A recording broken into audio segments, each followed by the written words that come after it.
Hello and welcome back to Cancer Watch, where we shine a light on the critical issues in cancer awareness and prevention.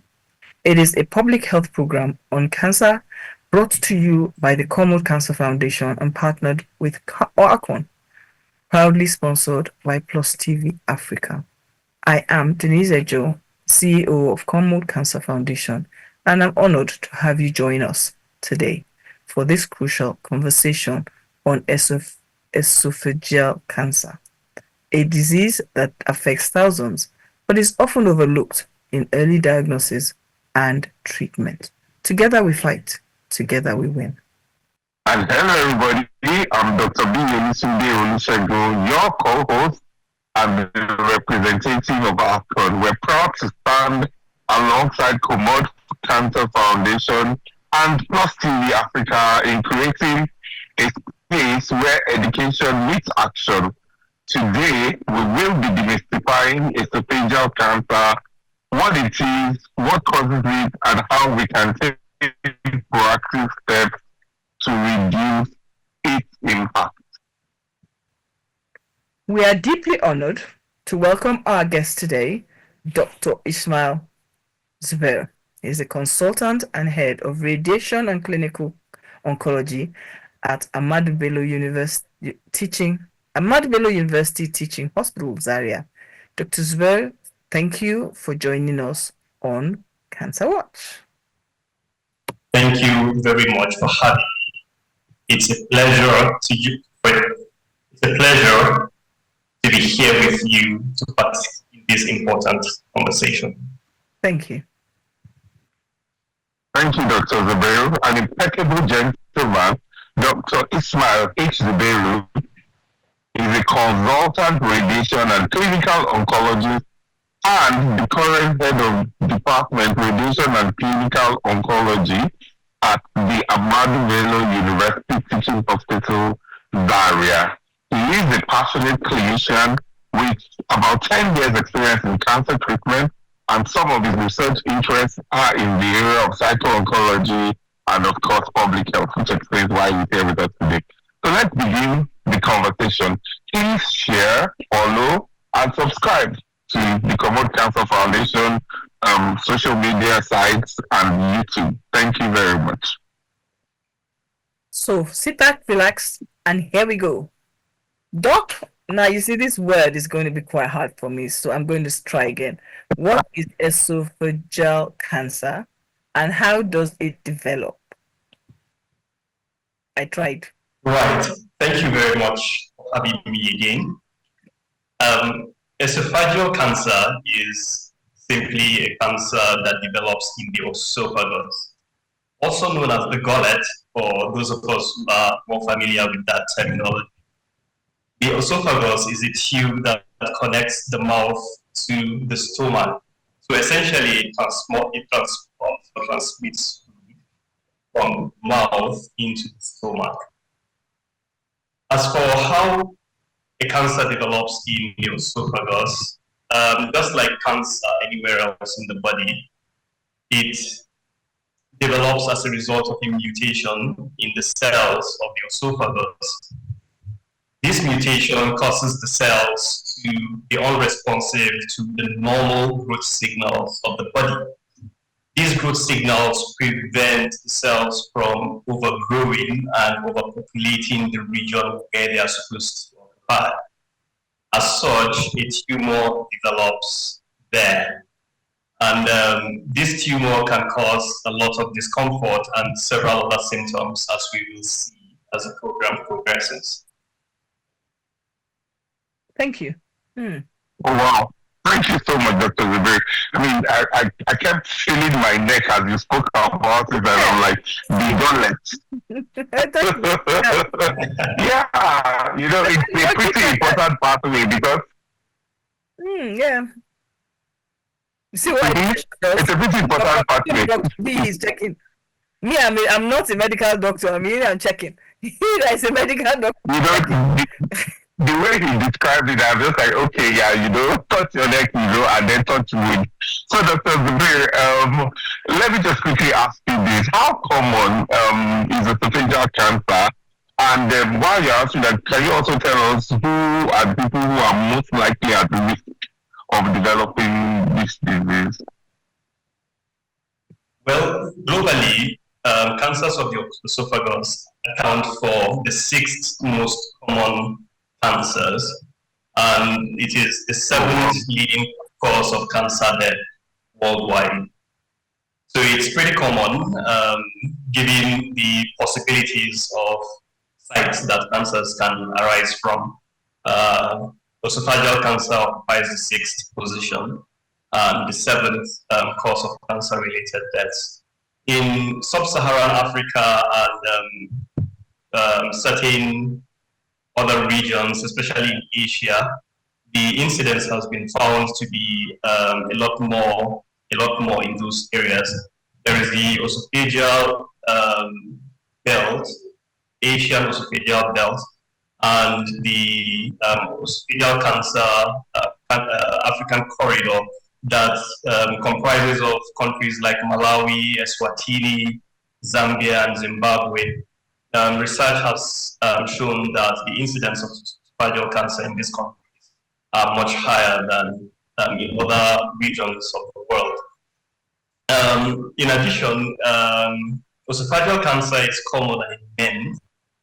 Oh, then it's a big several factors. Go on. Go ahead, Doc. Okay, right. So the reason for this can be attributed to several factors like lifestyle and diet. So yeah, people who are heavy drinkers of alcohol are more at risk of of developing esophageal cancer. Similarly, it's been found that heavy consumption of red meat, especially processed red meat, such as bacon, such as sausages, in excess of about 500 grams per week. That's the cooked weight, not the raw weight of the meat. So the cooked weight, 500 in excess of 500 grams per week, is associated with several cancers of the gastrointestinal tract and some other cancers. So these are some of the risk factors associated with developing esophageal cancer.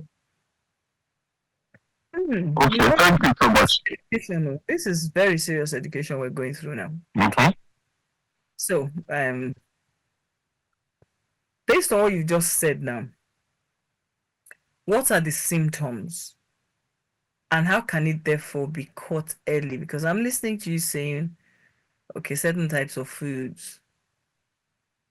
Yeah, okay, I can agree with that. But considering it's gone to number seven in the world, it's hard to understand that. So what would the symptoms be that will reduce that 7 to that's 7 is scary. Yeah, true. It's quite serious business, really. I'll start with the symptoms. So, esophageal cancer in early stages can present, as non-specific symptoms related to the chest, the abdomen, as to where you have some, sensation of tightness, maybe burning sensation in the chest. And sometimes this is diagnosed as ulcer and keep getting ulcer repeatedly because there aren't standard screening modalities to establish diagnosis early. So besides these non-specific symptoms, you can have more serious symptoms like difficulty in swallowing. You can also have pain when swallowing. And as the disease progresses, there could be cough that could be associated with producing blood-stained sputum, unintentional weight loss, just suddenly start losing weight. You're not dieting, you're not exercising per se in order to lose weight, and all your previously well-fitting clothes become loose-fitting. So these are some symptoms look out for, if there's a suspicion of esophageal cancer. As for detecting it early, endoscopy is valuable in this respect. So patients or other people who have a history of acid reflux, for example, which is also a well-known cause of Barrett's esophagus. Barrett's esophagus is a condition that eventually progresses to esophageal cancer.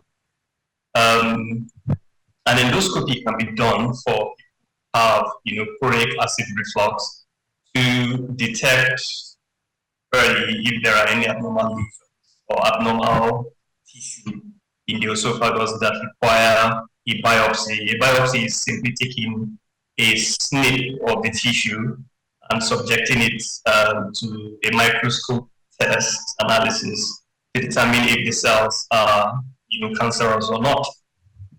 That is one way to diagnose them early. Thank you. Thank you. You are giving us a bit to think about. I'm going to be very honest. So we're going to take a break. And when we come back, we'll continue this conversation. Thank you all for staying with us. This is Cancer Watch. We'll see you shortly. Thank you.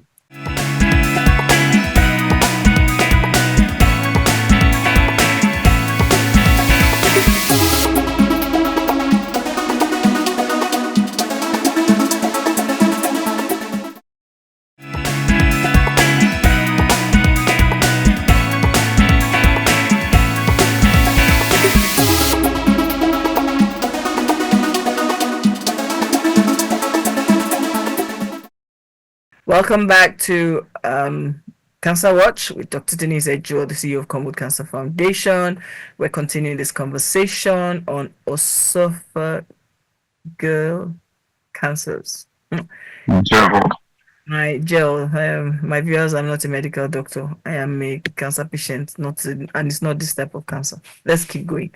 So the next question, Dr. Zubair, is how does diet, lifestyle, and environment contribute to this risk?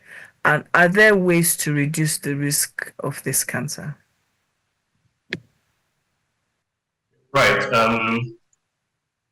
As for diet in the position of esophageal cancers, I don't know if I mentioned earlier that excessive alcohol consumption is a significant risk factor for developing esophageal cancer. Similarly, excessive consumption of red meat, especially the processed red meat, also is significant because, alcohol consumption, smoking constitutes, certain types of lifestyle, I guess. So cutting down on alcohol consumption be a preventative form of action from developing esophageal cancer. Similarly, moderation in consumption of red meat is also, on the positive side. Making sure your diet has a healthy amount of vegetables and fruits that contains a lot of fiber and antioxidants are also a protective, form of dietary lifestyle that can help protect against esophageal cancer. Exercise cannot be overemphasized because obesity has been linked to several types of cancers, including cancers of the gastrointestinal tract, where the esophagus also belongs. So exercise, maintaining a healthy weight, making sure your diet contains a lot of fruits and vegetables, and then moderate consumption of alcohol and processed red meat lifestyle changes that Thank you. I find it very interesting, and I'm going to hand over to Dr. B to continue. But I always hear this thing about losing weight.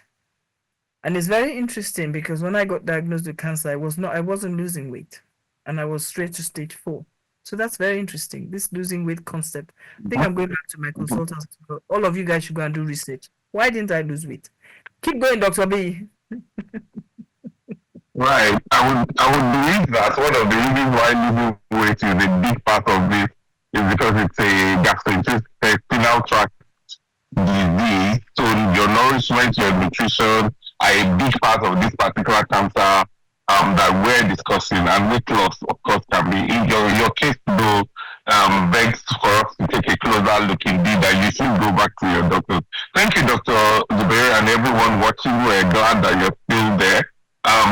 Dr. Zubair, we were talking earlier about the fact that a lot of times patients with esophageal CA are actually suspected as having ulcer, and that for a long time they may be treating ulcer.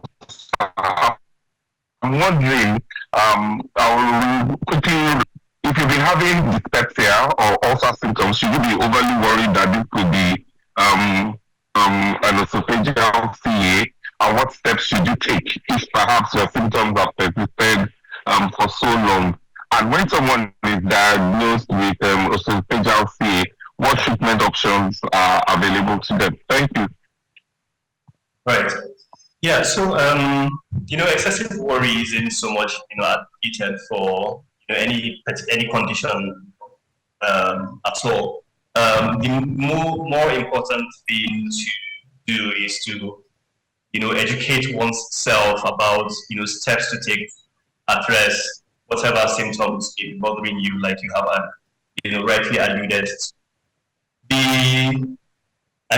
If someone has had dyspepsia for long periods of time and it's not resolving, it's important to present to a specialist, preferably a gastroenterologist, and lay your complaints to them, telling them the duration of your symptoms, and they would go ahead to order an endoscopy for you, and an endoscope will immediately rule out the possibilities and establish a diagnosis. I wouldn't say any patient that experiences upper abdominal pain should be worried that they have esophageal cancer right away. There are several steps that need to be taken to arrive at that particular diagnosis. And if in the event that one is diagnosed with esophageal cancer, there are several treatment modalities available. The reality of our health system is such that most of these treatment modalities are only available at the tertiary health facilities, where your treatment will be taken on by a group of specialists in a setting called the multidisciplinary team setting. So this will involve surgeons, will involve pathologists, radiologists, radiation and clinical oncologists like myself and Dr. B, in the treatment of esophageal cancer. Several modalities are available for treatment depending on the stage of the disease and other characteristics. The stage simply means, how far gone the disease is. Is it still early or is it late? The earlier the disease is detected, the easier it is to treat, and the more treatment modalities and options available to treat it. However, patients who present with an advanced disease also have, there are also treatment modalities that they can benefit from. Examples of these treatment modalities, of course, include surgery, where the tumor is excised, the tumor alone or with a segment of the esophagus, such that you remove as much out of the disease as is possible. And then secondly, the other form of treatment available is chemotherapy and radiotherapy For esophageal cancer specifically, the recommended modality of treatment is to combine both chemotherapy and radiotherapy, what is known as concurrent chemoradiation. And this tends to give a relatively good outcome for patients with esophageal cancer. Right. Thank you so much, Dr. Zubir. I remember you mentioned about smoking. And I remember I'm aware that a combination of alcohol consumption and smoking can actually sort of like multiply or amplify risk factors. So for someone who is smoking and as well as consuming alcohol in significant amounts, their risk will probably be higher. Do you think we're doing enough to legislate smoking and drinking?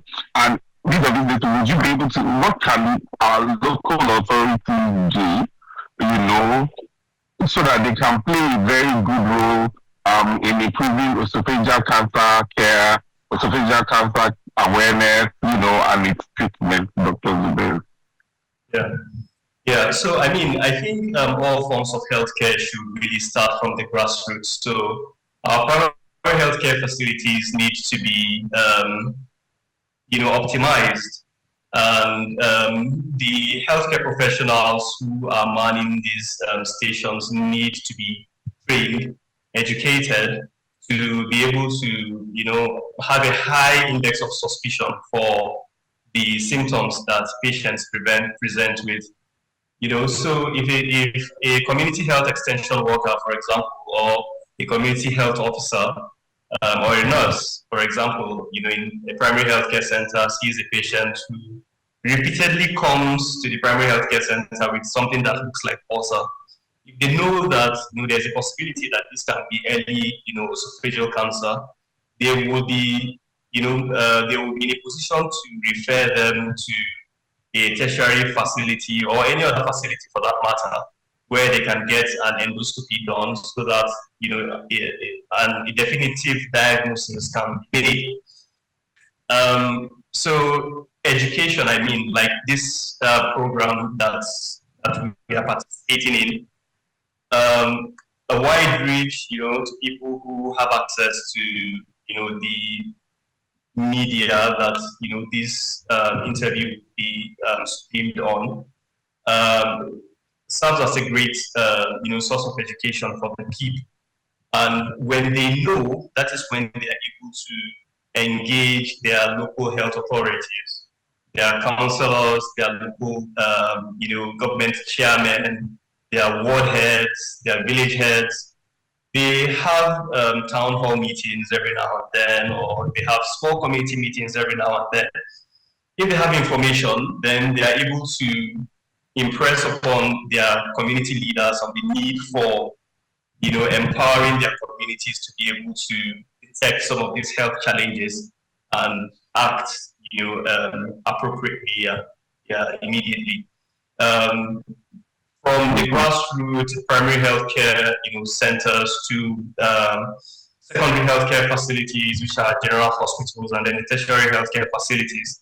It's also important that our healthcare facilities are, equipped sufficiently to be able to treat, because there is no point detecting a disease early and you don't have the facilities to treat.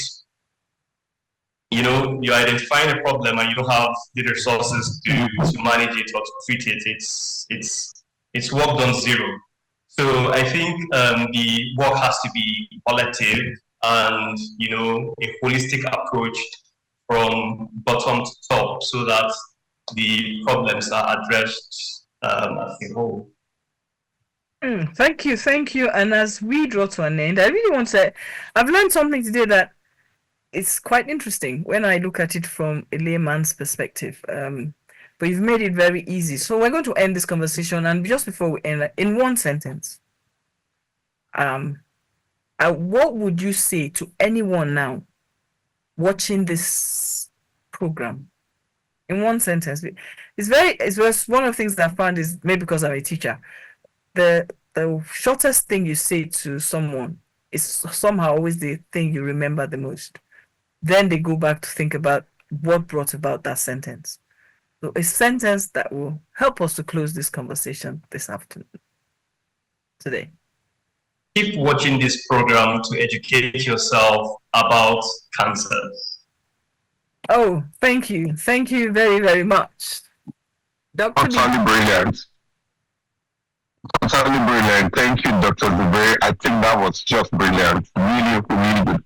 Thank you. And today, everyone, we took a deep dive into esophageal cancer, shedding light on a lesser discussed but yet very life-threatening disease. We have explored the types, the causes, the symptoms, risk factors of esophageal cancer, and we emphasize the urgent need for early detection and that there is a need for community education so that it can be detected early. We are very honored to have had you join us today, Dr. Ishmael Zubair. We really appreciate you, and we say thank you for providing this powerful insight into the clinical realities of managing esophageal cancer in Nigeria. You highlighted the challenges. Thank you very much for having me. And the advances of treatment and how individuals and communities can act early to reduce risk. So we really, really, really, really appreciate you. Indeed. Thank you, Dr. Zubair. Let's note Thank you very much. Cancer doesn't wait. It's been my pleasure. Fantastic. Cancer doesn't wait for everyone. We shouldn't either. Understanding the signs, seeking help early, and spreading awareness can save lives. At the Common Cancer Foundation, we believe knowledge is the first step towards healing. Together, we can turn awareness into action. And with that in mind, we say we can make a difference too. You can make a difference too. So share this program, talk to friends about the symptoms, volunteer to cancer foundations across Nigeria, and let's break the silence about esophageal cancers together. It's my call to action as the CEO of Common Cancer Foundation. Follow us on any of our social media handles, Twitter, Instagram, Facebook, our YouTube, where this program will be on air for you as well to watch when we go on live tomorrow at 8 o'clock or tonight at 8 o'clock.